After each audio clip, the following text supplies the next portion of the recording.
एक सुंदर भूमि पर देसी गाय का गोबर से लीपन कर कर, अगर गाय का गोबर ना मिले सुंदर जल से लीपन कर कर वहां एक सुंदर चौक को पूर कर, आप सभी को ज्ञात होगा कि चौक पूरने में रंगोली का प्रयोग नहीं होता। आप लोगों को मालूम होगा चौक पूरने में आटा और हल्दी का प्रयोग। आटे हल्दी का प्रयोग क्यों होता है? क्योंकि आटा समृद्धि को बढ़ाता है, लक्ष्मी वैभव को बढ़ाने वाली हल्दी होती है। इसलिए जब चौक पूरा जाता है भूमि पर तो चौक पूरते समय आटा हल्दी का प्रयोग करते हैं। थोड़ा सा चावल का दाना, गेहूं का दाना रख दिया जाता है, उसके ऊपर एक सुंदर चौकी, एक चौरंग, एक पाटा रख दिया जाता है। चौकी लगाएं, चौरंग लगाएं, पाटा लगाएं, उस पाटे पर एक सुंदर लाल वस्त्र धारण करा दे। लाली ने उस थाली पर कंकु से, रौली से, कुंकू से गिला कर स्वस्तिक का निर्माण कर, स्वस्तिक का निर्माण कर घर में अगर चांदी का सिक्का हो, अगर चांदी का सिक्का नहीं हो, चांदी का कॉइन नहीं हो, तो अपने घर का 1 का सिक्का, 2 का सिक्का, 5 का सिक्का, 10 का सिक्का, जो भी आपके घर में हो वो कॉइन ले महाराज, उसको थाली के अंदर रख दें स्वस्तिक के ऊपर। फिर उसका स्मरण करें। आटे के 7 दिए बनाए, एक थाली में, एक प्लेट में रख लें, घी के दिए बनाए और उसमें सुंदर बाती को लगा।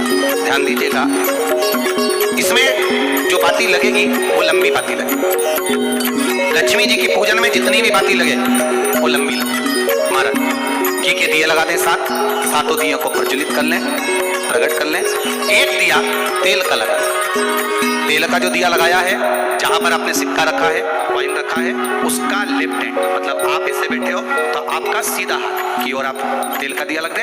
और जो 7 दिए आपने लगाए हैं वो लक्ष्मी जी के राइट हैंड, मतलब आपका लेफ्ट हैंड हो गया, लक्ष्मी जी का राइट हैंड, आपका लेफ्ट हैंड, आपका उल्टा।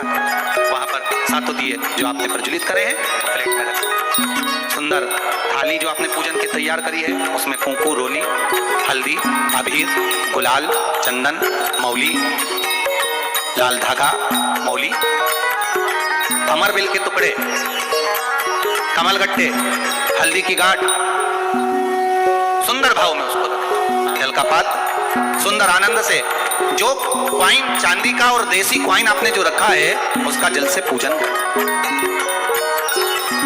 को उठा लें, दोनों कॉइन, जो चांदी का सिक्का है और जो देसी कॉइन है उसको उठाकर उस पर जो कलेवा है, मौली है, नाड़ा है, लच्छा है, उसको लपेटना प्रारंभ कर और उसको लपेटे। पहले चांदी का सिक्का लपेटे, फिर देसी सिक्का जो आपने रखा है 1, 2, 5, 10 का जो सिक्का रखा है उसको लपेटे, थाली में उसको रख ले। फिर वापस उस पर जल का छींटा देकर उसका पूजन करें। हल्दी, रौली, मौली, चंदन आदि लगाकर सुंदर भाव से चावल को हल्दी में भिगो लें और पीले चावल कर उल्टे हाथ में चावल लेकर माता लक्ष्मी के ऊपर जो 2 सिक्के रखे हैं उनका पूजन करें। साथ में जब चावल छोड़ते जाएं तो गणेश जी का भी स्मरण करते हैं।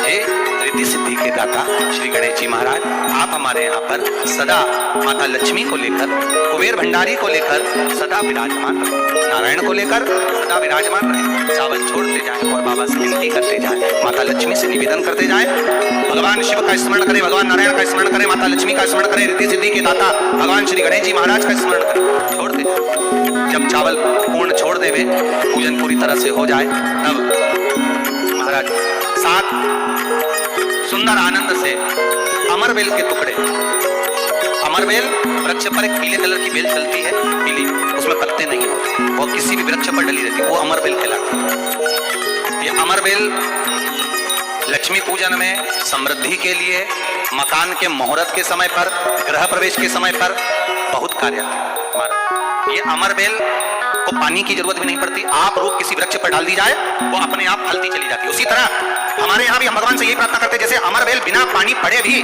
किसी भी वृक्ष पर डाल दी जाए पनपती जाती है, बढ़ती चली जाती है, ऐसे हमारे घर में वैभव लक्ष्मी बढ़ती जाए। अमरबेल के 7 टुकड़े, कमलगट्टे 7, हल्दी की गठान 7 माता लक्ष्मी को समर्पित करते। दोनों हाथों में हल्दी पिसी हुई लीजिए और माता लक्ष्मी को चढ़ाना प्रारंभ कर दीजिए। 7 बार पिसी हुई हल्दी वो सिक्कों पर चढ़ा दें, अपनी मनोकामना कर अपने घर में माता लक्ष्मी को विराजमान करने के। जब हल्दी पूर्ण चढ़ जाए, हाथ में कुंकू ले लीजिए, रोली ले लीजिए, उस रोली कुंकू को भी माता लक्ष्मी को समर्पित करें।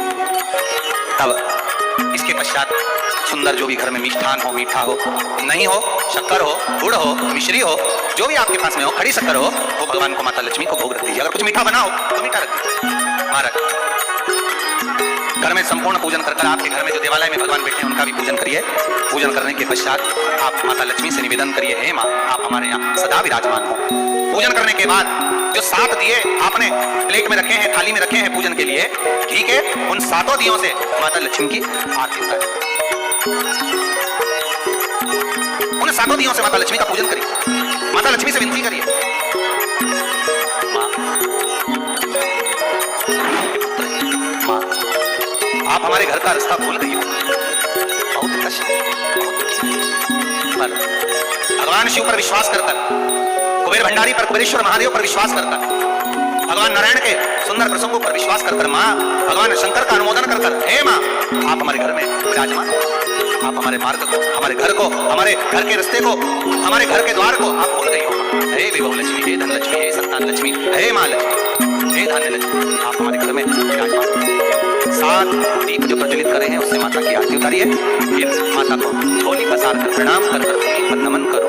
जब झोली पसार कर प्रणाम करें, झोली को अपनी ओर गिरा लें और माता को नमन कर कर जो 7 दिए आपने लगाए हैं उन 7 दिए को अलग अलग स्थान पर ले जाकर, जैसे घर के हॉल में, एक रसोई घर में, एक जहाँ पर आप लक्ष्मी रखते हो उस स्थान पर, एक घर के द्वार के पास, एक तुलसी के क्यारे के पास जहाँ पूजन हुआ है, लक्ष्मी की जहाँ आराधना करिए, एक दिन वहां पर रखा जाए। जो तेल का दिया लग रहा है उसके पास माता लक्ष्मी से निवेदन, हे माँ आसागर करुणा सागर, आप भगवान विष्णु के साथ विराजमान, आप भगवान नारायण के साथ में हमारे यहाँ सदा विराजमान हो। माँ ऐसी कृपा माँ से विनती कर बड़ा उत्साह, बड़ा उमंग, बड़ा आनंद रखना।